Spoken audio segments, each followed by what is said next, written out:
I'd like to do today, I think this is potentially one of the most valuable, and I'll say this many times, but I think this is one of the most valuable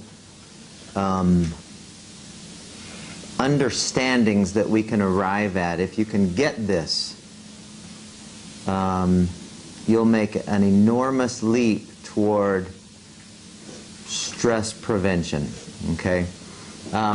If we were to remember our diagram, so we have, here's our homeostasis for the stress response, and then we have an event here, either in our environment or, well, usually in our environment.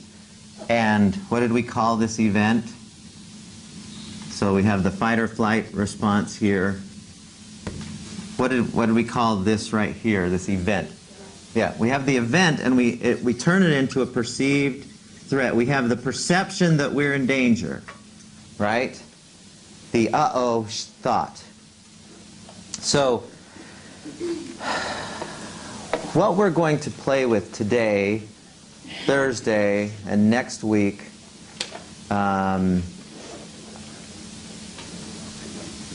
plays with this place right here of kind of preventing that from happening. When we forget, you know, and when we have the stress response on, we need ways to turn it off. That's relaxation. That's a lot of the other things we'll play with. But prevention happens from here. Stopping the stress response or preventing it from happening in the first place, that's the wiser way, in my mind. But we haven't been trained to think in these ways. Now, we decided that all stress begins with a, what? Was the first thing on that list, what? A thought. It doesn't start with what's happening out there. It starts with the thought of, uh-oh, I'm in danger. Something bad happened or could happen or is likely. And so the stress response turns on because we've created that perception of threat. Now, how, again, reminder, or what do you call that when you review? What percentage of our stresses are real? What? Less than 1%. So if less than 1% of the incidences that we find ourselves in are truly honest to goodness, life-threatening or painful, then the other 99% must have something to do with how we're thinking. And that's what we want to play with today. Okay? Now, we start by asking, in any situation that we find ourselves in, we can immediately ask ourselves 3 questions, and by answering them accurately, we can immediately, I mean, we'll play with this idea all day today, but we're going to start with, what can we do in any situation and immediately prevent that stress response from activating? So we can ask ourselves these questions, and depending upon how we answer them will determine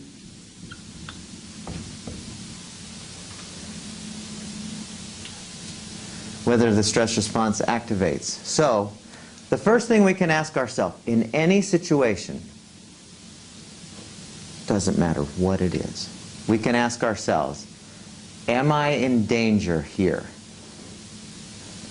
And what I mean by that is, am I in physical danger where I could get hurt or die?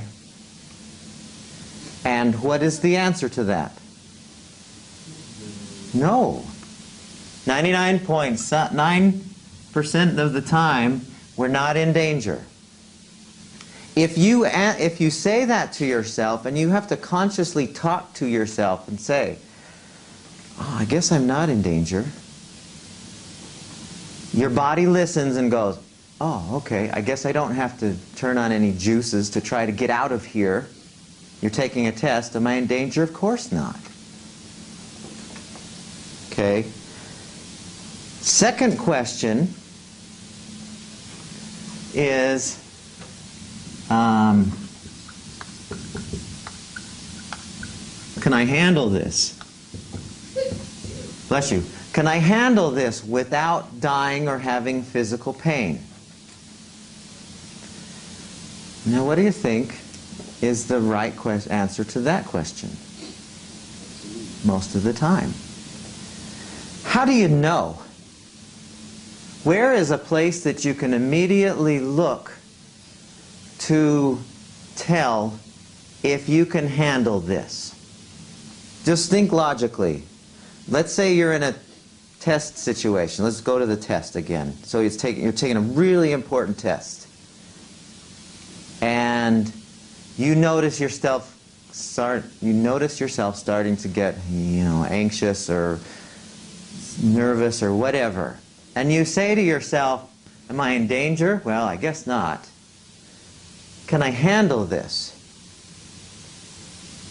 And you said, absolutely, but how do you know? How do you know that you can handle this without dying how can you be absolutely sure? Yes. Your past experience says, I've done hundreds. How many tests have you taken? Thousands? I once took a test, really. It was 9 questions, 9 hours long.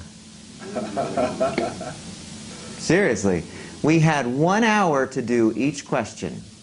And we had to unload on the computer everything we knew. This was kind of the top of the mountain when you're climbing the PhD world. We studied this for a year. Seriously, we studied for this test for a year. And you would see people, it was so funny to watch people who were going to school with me, they would become addicted to this or that drug, or caffeine for sure. They would lose friends. We saw people get divorced over this test because it was just stressing them out so much. It was just driving him crazy. And as I was doing this, I thought, I'm going to see if I can do this without any stress at all. Just for fun. I'm going to try, because it was supremely important. As far as my career path was concerned, it was the most important test I had ever taken. And I thought, I'm going to do this stress-free. And so that's what I did, is I kept saying to myself over and over and over again, and I'll throw in the third one in a second, I kept saying to myself, am I in danger here? No, I'm not. I'm okay. I'm still, nothing is immediately going to harm me. Or even if I blow the test, I'm still going to be fine. I'll have to, it'll be tricky. I'll have to take it again in a year, maybe, if I decide to stay in school.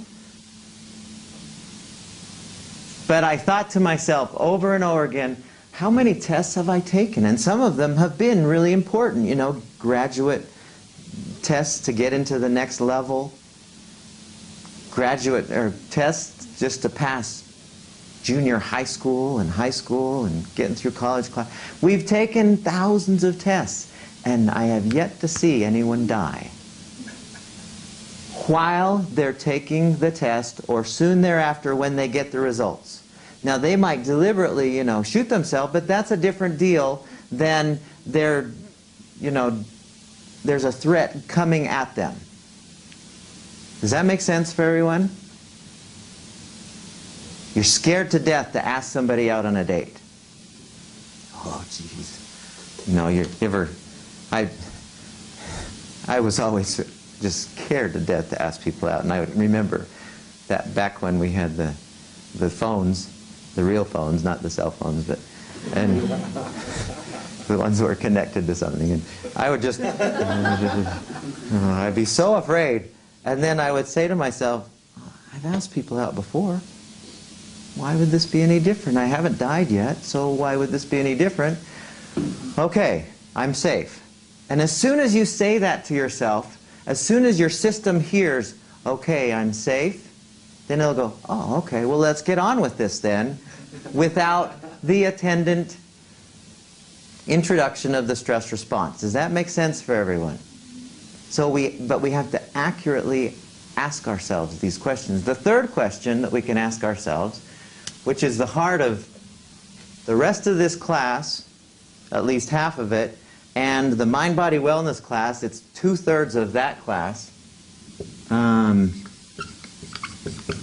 I think about this differently?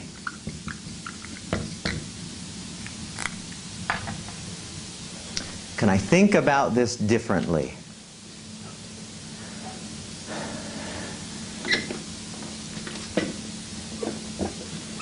All right. So let's get into it a little bit today and play with this idea. Are you stuck to the way you think about anything? Is there somebody inside your head that's going, okay, you have to think this way about this? Advertisers would love that, wouldn't they?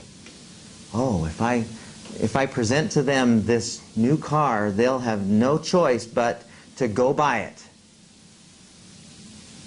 But that's not happening. That's not the case for us. We have freedom to think whatever we want to think. So let's explore this idea of perception today. Because if this right here, what we're seeing, is a perceived threat, and you guys accurately said the operative word last week in that sentence is perceived, that's the most important component of that, then let's look at perceived as a word, the perception, and see how we can start manipulating things. And let's use some examples, okay?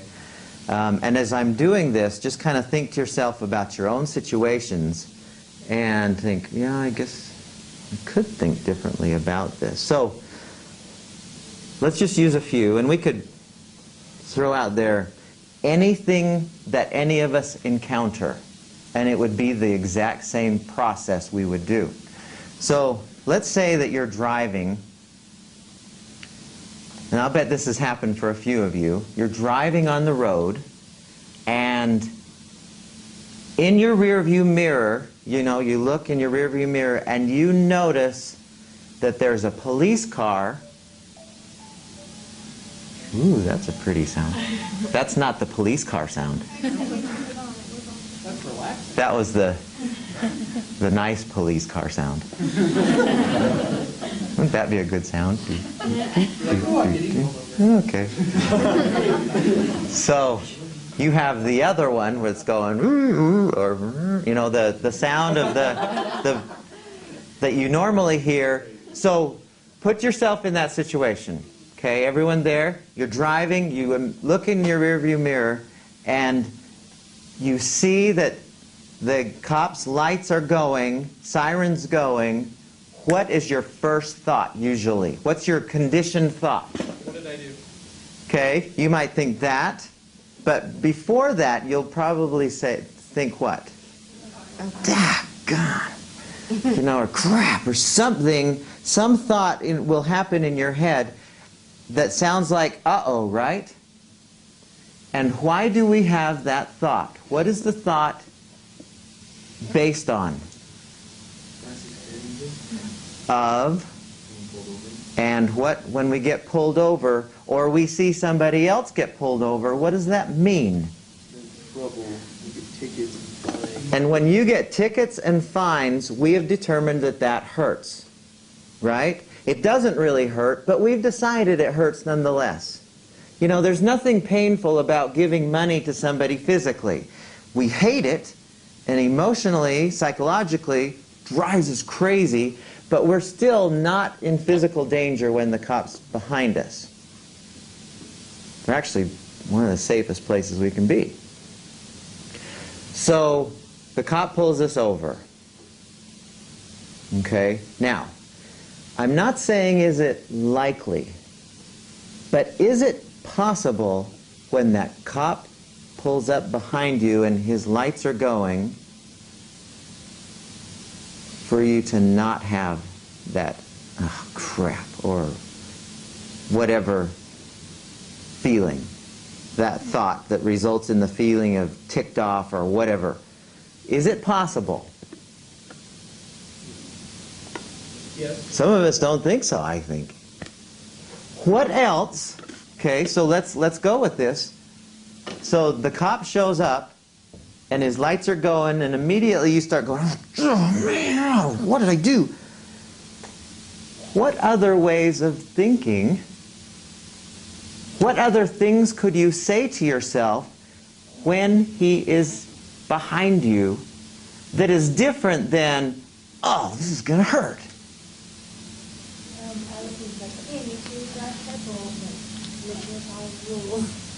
While he's behind you? Yeah, he hasn't told me. Okay, but if he's right, you know he's on you.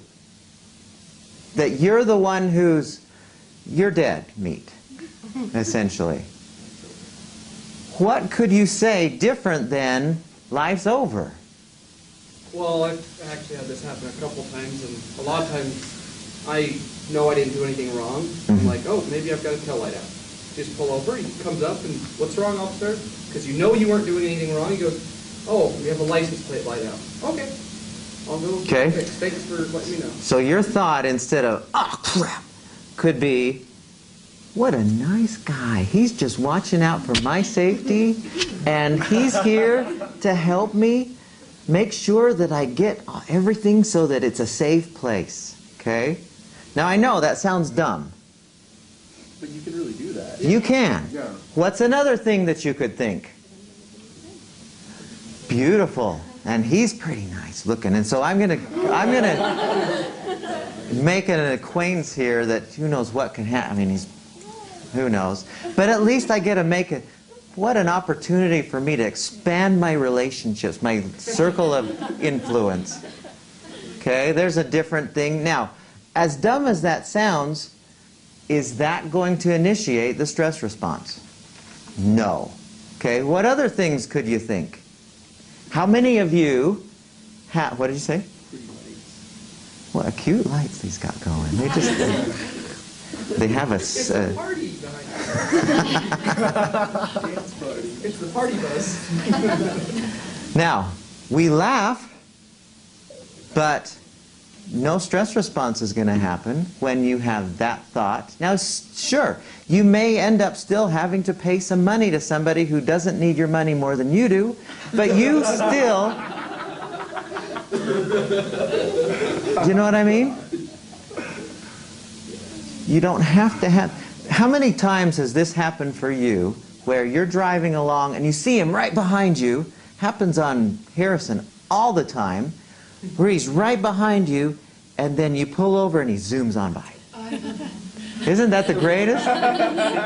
Isn't that the greatest feeling of all? It is the greatest feeling. But you could think that in the first instance, couldn't you? You could think, oh, it's not me. He's after somebody else, I'm sure. And so you pull over and... You have the mentality of when he's after you, too. What? I'm saying that if he's behind you, you say, oh, he's not after me. And he's like, Yeah, yeah. okay, whatever. Yeah, that's what I'm saying. Keep on driving now, he's not after Yeah. No, don't do that. Let's use another situation. Let's say that you're driving. Does anyone live in the valley over in the Eden, Huntsville area? Does anyone here live over there? Does everyone know where I'm talking about when I say the Huntsville area? You're not familiar with? So if you go up Ogden Canyon and you get to the reservoir, the Pine View, and then there's some beautiful towns over there. Really beautiful area. So let's say, for the sake of this story, that you live over there, okay? That you're,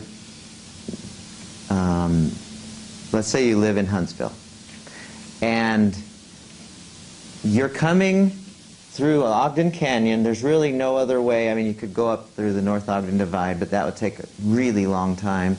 You're trying to get to school, and you've got a test to take here at school, okay?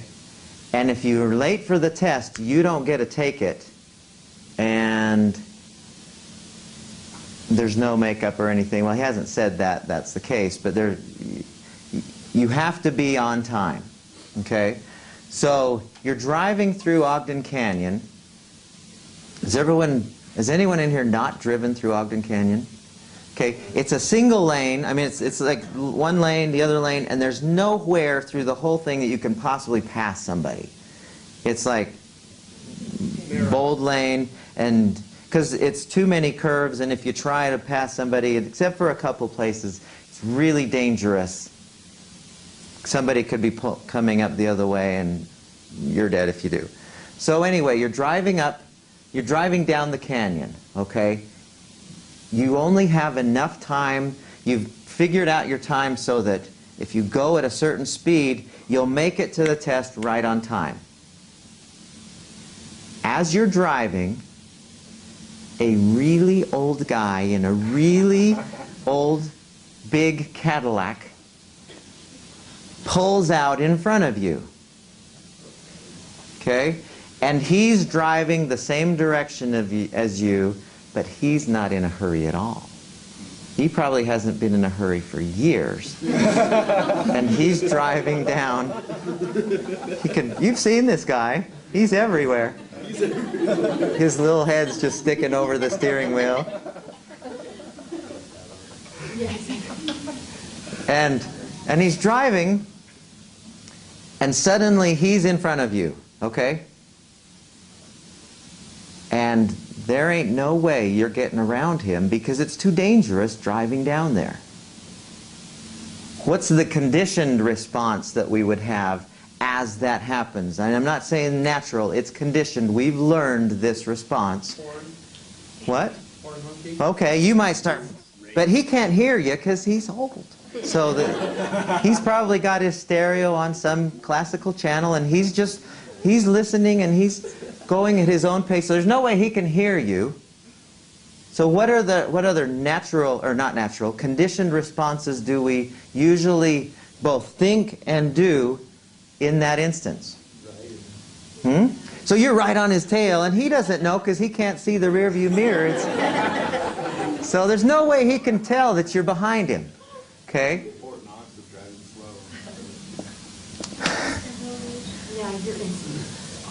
Right, you're getting all ticked off. And why? Because you didn't prepare for this anomaly. Something is going to be really bad real soon if you don't take that test.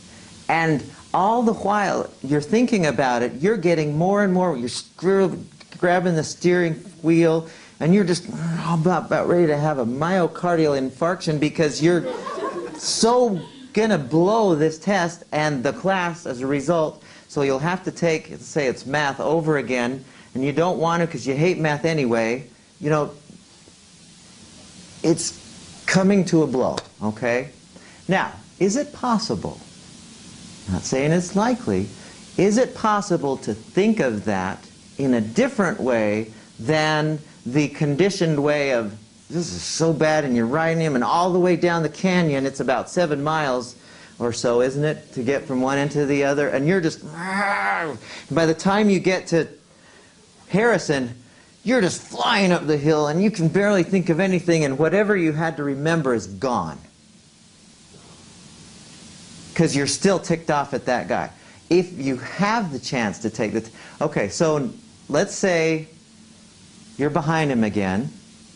How could you think about that, really? How could you think about that differently so that the stress response is not happening in your physiology? Like, okay, well, this really sucks, but now I have time to study more and we can think about what's on my test, and then when I get out the canyon behind this guy, we'll go and we'll make up for lost. So you're making plans, and you're using that slow time to think about what else you could try to recall that you'll need to have on the test. Okay, Pythagorean's theorem was a squared. Okay, let's see, let's apply a... Because you can't, I mean, you don't have to worry about driving too carefully because you're going so slow. So you've got plenty of time to think. Okay, so there's one thing that you could think about. How else could you think about this? When I get in situations like that, I like to stop myself and think about, is there anything that I can do? Like, in this moment, is there anything I can do to change the situation in my favor? In that situation, there's not. You're behind the guy. Right. So you just gotta let it happen. You know, it's unfortunate, but there's nothing you can do. So don't do anything. So but what you're still having to think. Your thoughts are always going. So you're saying just relax by thinking what differently than what? Beautiful. So now I have a chance to really, but yeah, since you can't pick up any radio stations through there, you finally your chance to listening to your MP3 stuff. So you throw it on there and you sing and just enjoy it, right? This is an opportunity to really enjoy, There's another thing you could think about. Man, going 20 is way different going through here. This is a gorgeous place. How wonderful it is that I get to have this opportunity. I don't get this opportunity too often to enjoy driving through here. You have that choice. Tell them Tell the people. I love seeing people take pictures of the waterfall. That comes out of the pipe? Yeah. It's the most beautiful, almost waterfall. Okay. Could you think something else? Were you just stretching or scratching? Well, what could you think? Corey, right? Yeah, I was thinking actually the scenery thing is what I was thinking of. I don't know, stop and smell roses for a while and enjoy it. Yeah. How big is God saving me from a horrible car wreck? Bingo. See, how many times has this happened to you? And I don't know how many times it's happened for me where I'm driving along and I'm behind a really slow dude and then suddenly, and I'm getting all upset because I know I've got to be somewhere, of course, and up ahead there's a cop that's pulled somebody over. And I think, man, if I'd have been going fast, that would have been me. Yeah. Or I could have been in an accident. I've seen accidents that I missed by a minute or two and thought, man, thank you for car angels or whoever's in charge of this road to keep me from being part of that accident.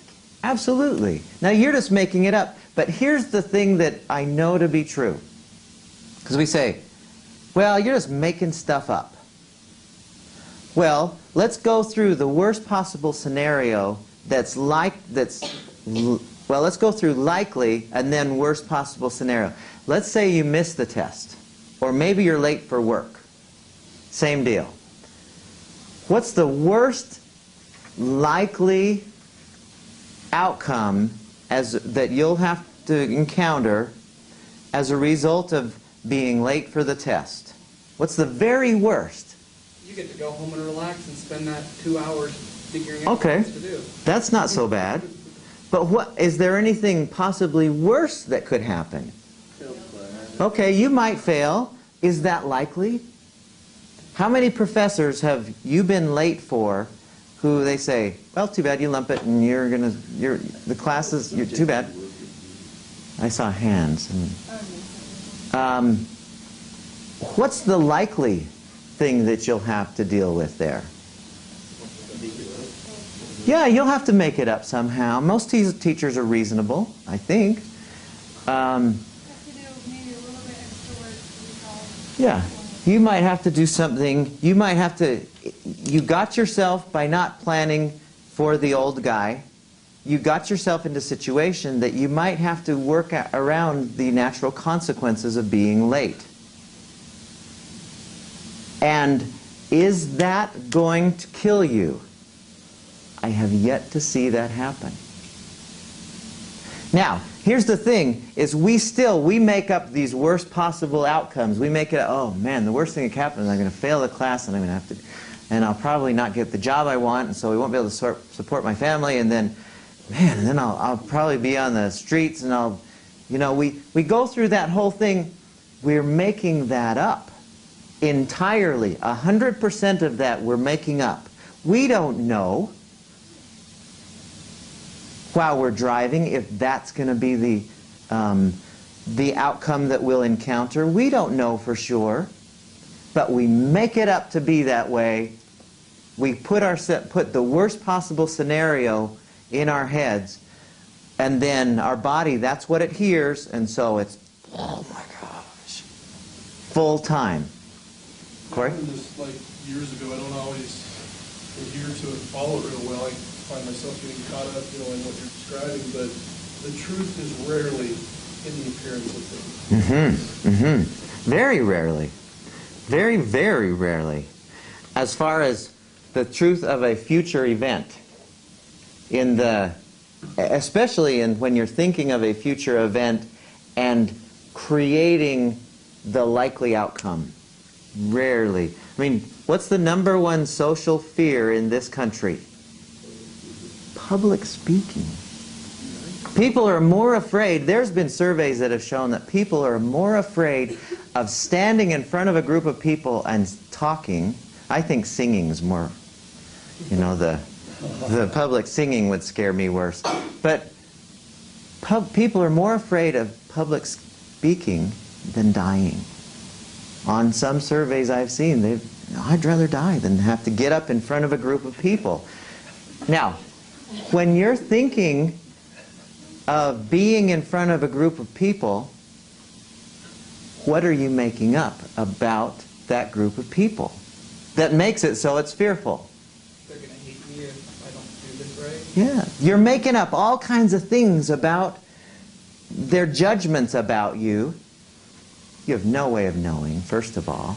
And even if they did, that can't really... Who's our singers? We had...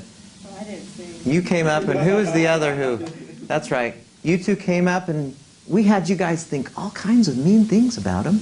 Or not. But they have no way of knowing. So what I'm saying is, we totally make it up. What those uh-oh things are going to be. We totally make it up. And if we understand that, we can totally make up something just as non-stressful. Oh, there's a party behind my car. You can make that up just as bad as my life is over. You have that choice. I remember on one occasion I was playing in a baseball tournament, a softball tournament. It was a co-ed league, and I'm not really fond of co-ed leagues, but these guys asked us to play in it. And I usually don't take it. I rarely take softball very seriously, but I played a lot in my life. And we were playing in a game where we were behind most of the game, and we got to the last inning, and we came back. And we got to bases loaded, and there were 2 outs, and I'm up to bat, and we're down by 1 point. So if I hit a ground ball anywhere, if I hit a base hit anywhere, the guy from second and third will for sure score and we win. Okay? That was the situation I was in. I played a lot of baseball in my life. I had offers to play college baseball. I'm pretty good. I'm not being bragging, but that's the level of baseball I played in my life. So I get up to bat, and the pitch comes, and I swing, ground ball to third base. The guy came and touched the bag. Game over. We lost. Okay? I was furious. I don't know why, but I was so mad at myself. Why couldn't I? All I have to do is hit a line shot up the middle or something. Why did I hit it to the third baseman? I kept going through, and I found myself getting angrier and angrier about that past event. What could I have thought differently instead of, for the next half hour, because we had a game right after that, interestingly enough, I mean, that's added to the story. What could I have thought differently about that situation than, man, I screwed up and I messed up for our team, and all these thoughts that were making me just anxious. What else could I have thought differently? It's over. Nothing I can do about it. Okay, there's one thing. What else? There's been a few situations where I've had to laugh at myself. So how could I have done that? What would that sound like in my head? Well, isn't it ironic that, I'm pretty talented And I'm the one who blew the game when all the rest of the wives were the ones who were getting on base. That is an irony. Good one. That would just tick me off more. Yeah. What a great play that. I mean, it was a pretty hard shot that I hit. Down the third base line, he had to move a little to his, and he had to come up with it was a tough play. Nice job, So good. How could I have laughed? I'm not that great after all. You need a little humility, Mike. Good job. What else could I have thought? Okay, it's over. Maybe we need to do better to begin with and be ahead, so it's not all stress. Yeah, good. So planning, doing some strategery, as Bush said. What else could I have thought? I mean, let's keep going with this. What about thinking about the other guys? Because it's always our team that deserves to win, but we should be happy that It's their turn to they- win. Yeah, that they were. We want a balance here in winning. We don't want to win them all. Right? Is that what you're saying? Well, they were working just as hard as Yeah. we were, so They deserve to win that. They played a beautiful. That's a good one. What else? Those games are a lot more fun to play than totally winning. Yeah, or totally losing. Yeah, I'm totally losing. Good one. 9-1. What did you think? it's just a game. Yeah, and nobody cares. It's for fun anyway. Yeah, it's supposed to be a game, and when my 4-year-old plays a game and it's over, he doesn't think about, well, how did I do with that truck when I was putting him up the hill? Did he come? I don't know. He just gets over. He's on to the next thing. It's just a game. I should treat baseball the same way. It's just a game, and nobody's going to remember that I grounded out. It's a 7-inning game. Lots of other people got out. All of these things I could think in my head that would keep me from getting all ticked off about it. And we can do that in any situation. Have you ever been in a traffic jam and be late? You're in a traffic jam, you have no control over anything that's going on, you're stuck there. What else could you think? I mean, it's the same as the old guy when we're behind him. Just call your boss, be like, hey, I was planning for this, and there's an accident up ahead of me. I'm going to be, and then it takes the stress off. Yep. Because it gives you an extra. So not only can you think accurately, but you can take proactive action that will diminish the waves, the ruffles of what's coming up. Absolutely. Take proactive action. Okay? Let me think.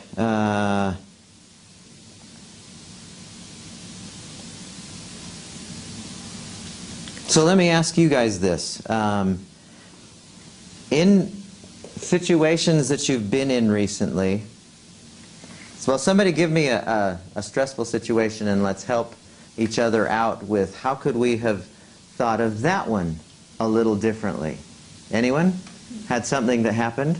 I went golfing with my boyfriend, and it was like a huge tournament, and like the winner gets like $1,000, and it's like $150 buy-in, and he like usually shoots really well, and then he gets stressed when he plays, and so I was going with him, and he was like getting really pissed because he really bad on home, and he just started getting worse and worse. I didn't want to say like anything. So it didn't matter what you were doing. He didn't like how he was playing. Yeah. Okay. So what was the thought? Remember, and I'll do this 1,000 times. We have to realize or keep in mind the stress starts from our thoughts, not from the golf game. It starts with our thoughts about the golf game, not the golf game. How do we know that? Now, I'll get back to that in just a sec. But how do we know that it's not the golf game that is causing the stress to your boyfriend? And that it is his thoughts about it and not the golf game itself. You could go golfing every weekend just as a relaxation and do really well. But the second I got to get that $1,000, He's made up that $1,000 means something different. Yeah. just having fun. Okay. How else can we be absolutely sure that it's not the golf game. Remember last time I said no event is inherently stressful. No event that I can find causes everyone who does that to feel stress. How can we tell? Golfing is like being on an object that you can't really affect you. You let it affect you. It's like a kid when the parent says, "Oh, he's testing me." Your 4-year-old doesn't really have the capacity to be like, "Oh, I'm going to push mom to a break." Yes, yes, exactly, exactly. I went golfing. Was it last week? Last Monday, I went golfing, a week from yesterday. And when I go golfing, I never keep score. I don't think it's an important thing to keep score. I love to golf. I mean, I par holes every now and then. I can hit, you know, I can hit it pretty well. But I never... It's just one of those things where, what'd you get? I don't know, I got a 5 or a 7. It doesn't matter to me. I hit it it went in the hole. We had a fun time walking. I love that quote by Mark Twain. Have you ever heard that quote about golf? He said, golf is a nice walk in the park ruined.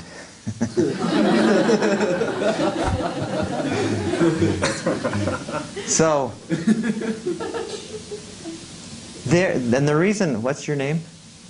Alyssa. So the reason why, now when you were golfing with him, did you yourself get stressed about the holes you were golfing? Like you were missing or hitting great shots or whatever? Did you find yourself getting anxious? I was watching because it was a tournament. Oh, you weren't playing too. You weren't going along. You were just driving the cart or something. Okay, so when you golf with your boyfriend, so you're golfing the exact same holes, do you find yourself getting anxious about, you know, you slice it a little or you hook it in a little, and do you find yourself going, oh, gee. Not really. No. I kind of like just started, and so like I get more happy when I do good instead of like not do bad. Yeah.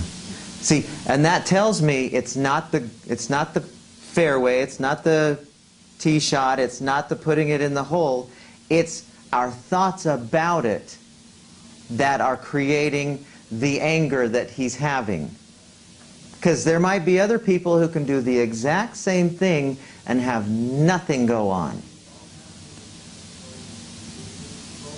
So that's why I say it always comes back. We have to realize it's not your boss that's making you stressed. It's not your teacher who's making you stressed. It's not school. You know, people say, well, school just stresses me out. Well, show me, like you said, which building? Which building has the power to stress you out? Or what? Will you pay your bill? That's stressful. I got stress emitters today. Could you think about that differently? Let's go with that, and then we'll hit you too. So you're paying your bill. Is there a different way that you could think about that besides, crap, more of my money going to them? Okay, which you're a part of. Yeah, this is an investment in me. Now, again, focus on this. If you eliminate the uh-oh thought, you're going to be fine.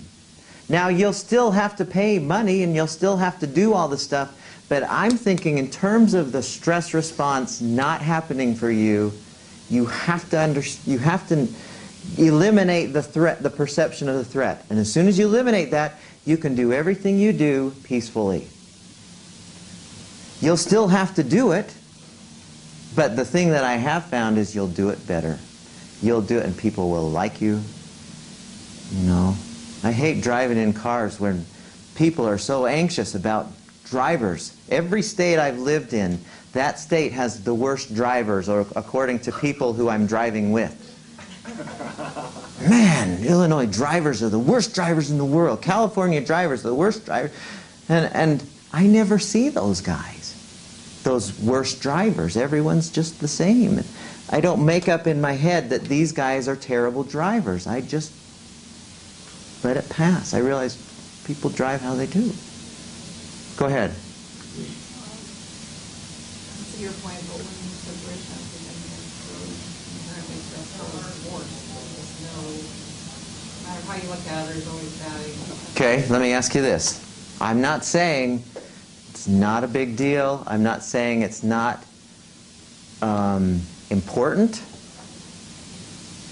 Is it possible, though, for somebody to go through a divorce and not have the thought of, uh-oh, I'm in physical danger, I could die here?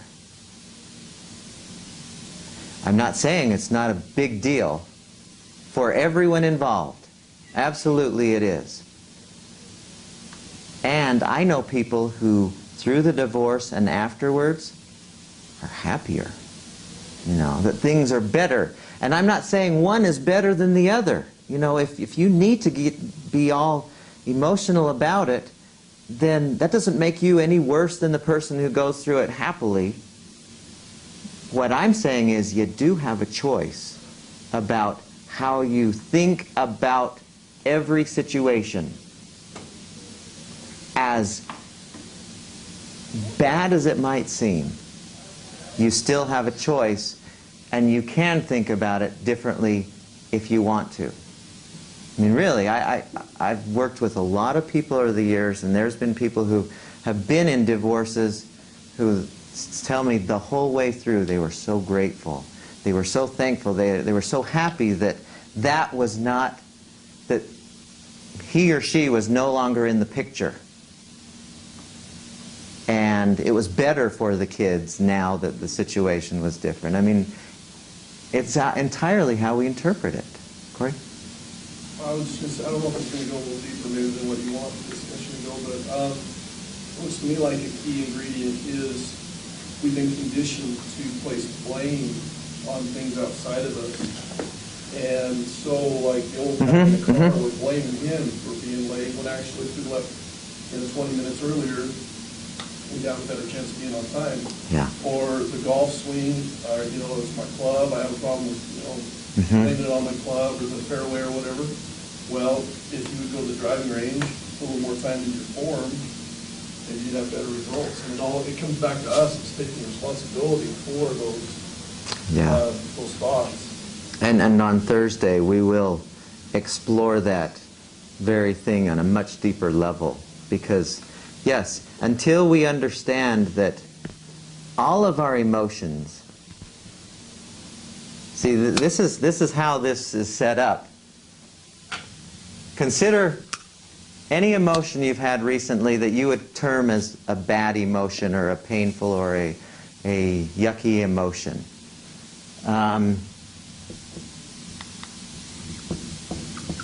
How did you arrive at that emotion? Every single time, how did you arrive at that emotion? Analyze this for just a second. Take yourself back to that situation. Okay, I hit the grounder to third, and now the game's over.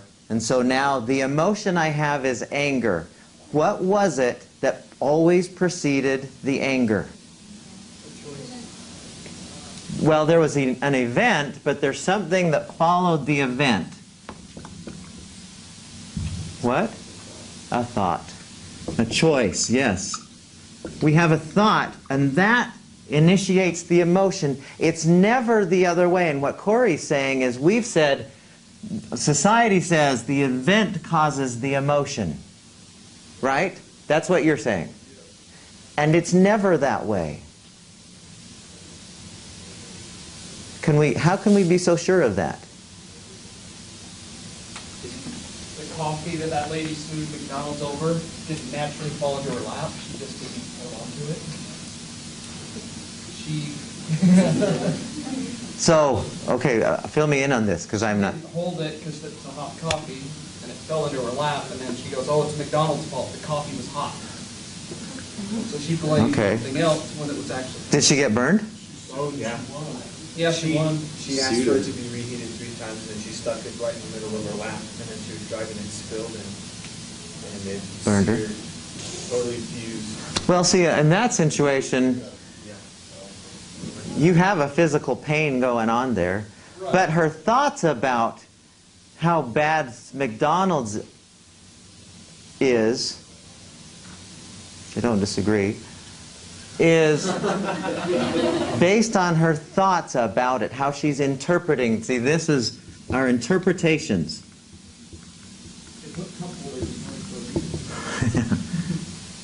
And this is what leads to the emotion 100% of the time. Thoughts become the reality. Yes. If you're thinking that I am going to die from this test, or that I'm going to fail this test, I'm going to be late for this test, then there's a good chance you're going to be late or die or fail from it. True. And that's a slightly even more deep level of thinking that is interesting. How many times have you seen people who think to themselves, man, I just know, people are sneezing and coughing, I just know I'm going to get the flu. I just know it's flu season, so I just know I'm going to get the flu. And pretty soon, they find themselves with the flu. So they tell their bodies, I'm going to get this. Yeah. And then Yeah. When we play with the subconscious mind a little later on, we'll explore why that happens and how powerful that part of us is that can create those realities based on our dominant thoughts. It's really a fascinating discussion that we'll have a little later on. But yes, our dominant thoughts consistently create these realities, but they also create our emotions, and I have yet to find an exception. I was going to say that in an event that's causing you negative emotions, you can look around and see other people that are experiencing the same thing and the way they're handling it. A lot of times there will be examples of people around you that are maybe being a little bit more healthy with their emotions and similar events. So what would be an example of that? Let's take poverty. Let's take, something we think is just, oh, I couldn't possibly handle having no money to take care of things. Right? Are there people in the world who actually kind of prefer it that way? Yeah. I'm not putting a judgment on one way or the other. I kind of like to have the lots of money around myself, but that's just me. But I know plenty of people who actually prefer the minimalist lifestyle, that prefer having not very much, kind of the idea, if I don't have much, I don't have much to worry about mentality. Absolutely. Absolutely. What's another? I mean, think of the hijackers. Okay, we'll go to like really extreme. What's going on in the heads of the people who rammed into the 9/11 towers 10 years ago? Yeah, this is the greatest thing that could possibly happen for me, the most bold, the most righteous thing that I could possibly do, and there's 72 waiting for me afterwards, after this is over, and that's pretty nice. It's entirely the perception that they're making up that is creating the emotion or driving this, well, I'm feeling good about this dying thing. Most of us, when we think of dying, we think, no, I don't think that's a good, fun thing. But plenty of people kind of, yeah, my grandpa, he looked forward to the day that he could die because he was had enough of being here. And he had the belief, whether it's accurate or not, I'm not 100% sure, I'm mostly sure, but he had the belief that there was something next, that there was another next thing going on, and he wanted to be there instead of here. So dying for him was, man, it's going to be great. Now, I have no idea how accurate that is, But the belief he made up about it made him so that dying was not a stressful situation at all for him. What other things could we throw out here? I mean, I know I'm laboring this point, but we have to get in our heads, we're doing it to us. The stress that we have is our doing. It's not our moms or dads or our teenagers or our dogs. You know, let's say I had a cat once, threw up on everything. And I hated this cat. Could I thought about this cat differently than getting angry at it? Maybe you were supposed to leave that out. Well, at least I get new furniture. See, those are good possible other ways. Maybe I need to look at how I am with the cat. Some self-analysis. Good one. I like that. Or good, I get it, since I hate this furniture anyway, I'll get some leather stuff that you can clean off when it pukes all the time. There's something better waiting on the other side for the cat. Yeah, let's send the cat to kitty heaven. I can be proactive about this too. Yes.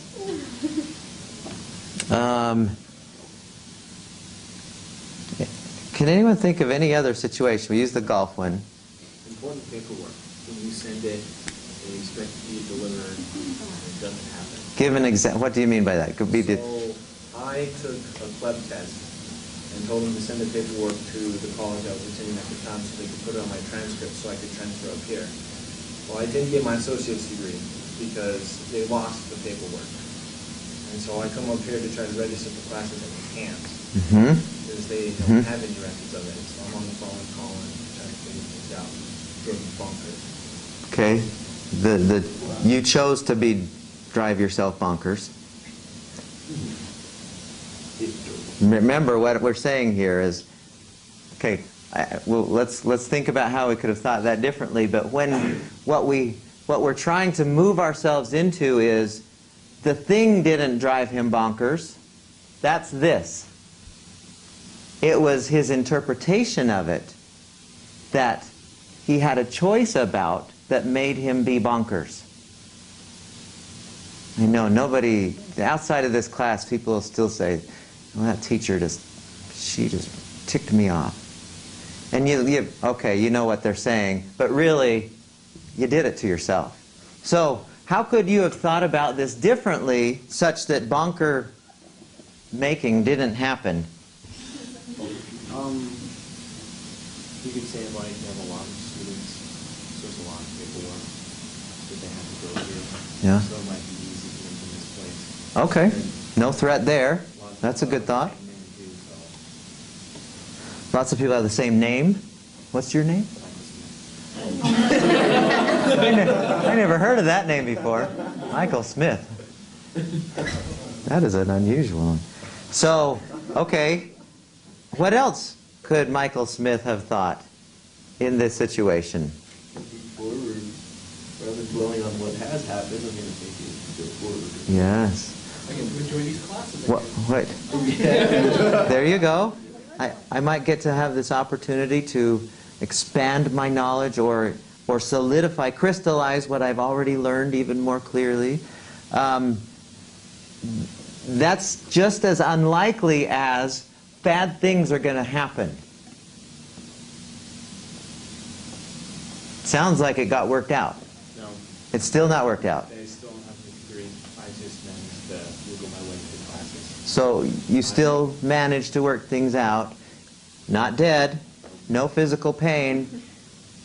So that's how if you think that way, think, well, things will work out and I'll take the steps that I can, but I can still retain my equanimity. I can still retain my peacefulness through this. That's a choice we have. And as you understand that and you practice it, and the cool thing is you have the opportunity to practice this every darn moment of the day. Things will happen all day long that you can't do anything about. traffic jams, you're driving home and something weird happens, bam, there's an opportunity for you to choose differently how you're thinking about it and watch what doesn't happen. It's the most freeing thing that I know of when you start to get it, that I'm in control of my thoughts and therefore my emotions. So when somebody's yelling at me, I don't have to, I can choose how I'm thinking about this person yelling at me. She just had a rough day. She can't help it. I mean, that's my latest one, when my kids come telling me about people who bug them or problems they have, and I say, you know, they can't help it. That's just how they are. There's nothing. My one daughter plays a lot of sports, and she had a coach who would just yell at her and just yell at her. And she didn't deserve to be yelled at like that, and I tell her, he can't help it. That's just the way he is. He doesn't realize that he has control, and so he just unleashes, and the only thing that he leads a very stressful life, and when he comes to the games or comes to practices, you become his way of unloading his stress. So in that way, you're doing him a favor by being his sounding board. Now when she heard that, she went, at first she was like, no, he's ticked off at me. I said, no, she's not. He's not. He's just got you to be the outlet for his really stressful life. And so don't take it personally. You can choose to think, this is how, he can't do anything about it. And as soon as she thinks that way, oh, okay, well then I'm doing him a favor, good. I'll be there for you, coach. Kind of thing. It's like when no one can make you feel inferior without your consent. It's that Eleanor Roosevelt, right? Yeah. No one can make you feel anything without your consent. Bored? You ever had professors who bore you? Like, here? Well, it's not my doing. I can't make you feel bored. The only thing I can do is create the event. You interpret it however you want. It's your boredom that creates that reality, or your thoughts about the situation that create that reality for you of the emotion of boredom. Nobody can make you angry. Nobody can make you anything. Now, I know you don't want to hear that because you're sure that that's what you've been struggling with, is this terrible situation that you find yourself in from time to time. Well, now's your chance to start to sense that maybe you have some freedom over it. Yeah, you had a question or a thought? I'm sorry, I don't know your name. I'm sorry. Smart people don't get bored. There you go. And make yourself feel smarter, huh? I am so smart because I'm never bored if she was right. It's an interesting belief. Do you have any questions about that? Or does anyone have any contrary opinions or beliefs that doesn't apply to me? Do you know what I'm saying? Because every one of you, when we did that stressometer, said you were at a 6 or a 5 or above. Every one of us did. Oh, there was one person who said 3, I think. I don't remember. That was you who said a 3? Maybe a couple. So, here's... What? So, what we're starting to understand is, you know, it's the good news is you're getting it, that you made the 7, not anybody else. Until you get that, you'll always be at a 7. That I know for sure. But as soon as you start to understand this, you will find yourself going, oh, that's something that I usually would get upset about. But, you know, I can handle it. I'm not in danger. I'm okay. We'll deal with this in a peaceable way instead of a angry, stressed out way. And watch how that muscle develops over and over. So we're going to be playing with this. We'll finish this idea of perception off on Thursday, and then we're going to expand it a ton next week to really, so that you can almost plug in different ways of thinking in situations and watch how cool your stress stays at a very manageable level. Okay? Thanks, everyone. Have a great today, and we'll see you next time.